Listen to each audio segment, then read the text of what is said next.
Hey everybody, it's Anna. Time for our Tuesday card in this week's tarot story.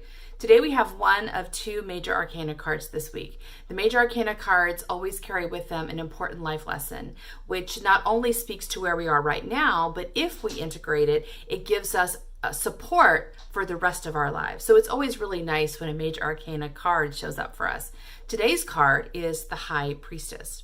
So the High Priestess is the number 2 card in the major arcana. And the number 2 card, the number 2 is about germination for me. It's about incubation.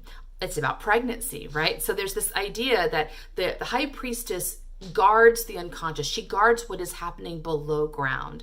Just as if you plant a seed and you make sure that the ground remains undisturbed so that the seed has the right space in which to germinate and grow.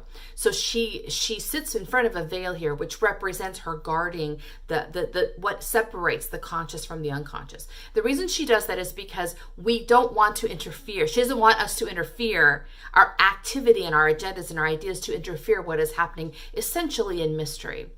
So when we are in this step of the journey, it is our call to be still, to trust that even though we don't see activity happening, there is something brewing below the surface, and we want to give as much support to that as possible.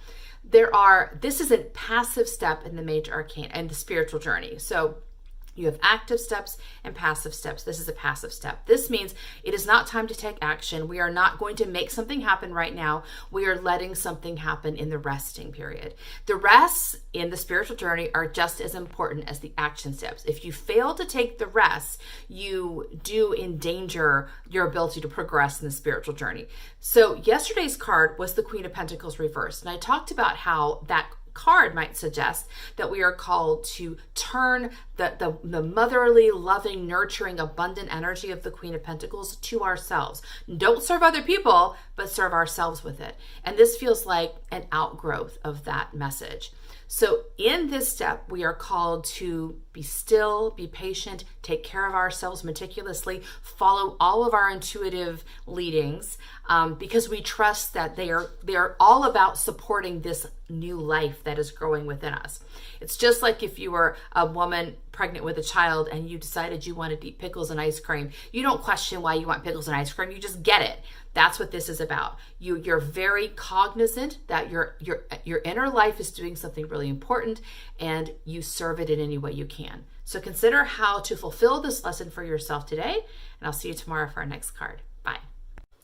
Thank you so much for watching my videos. If you would like more content from me, please consider joining my Patreon community. The link is right here below the video. I'm committed to at least once a week posting content that is exclusive to my Patreon subscribers, and I do monthly giveaways where I send people customized tarot spreads. So if that sounds like fun to you, come on and join us. I hope to see you there. Bye.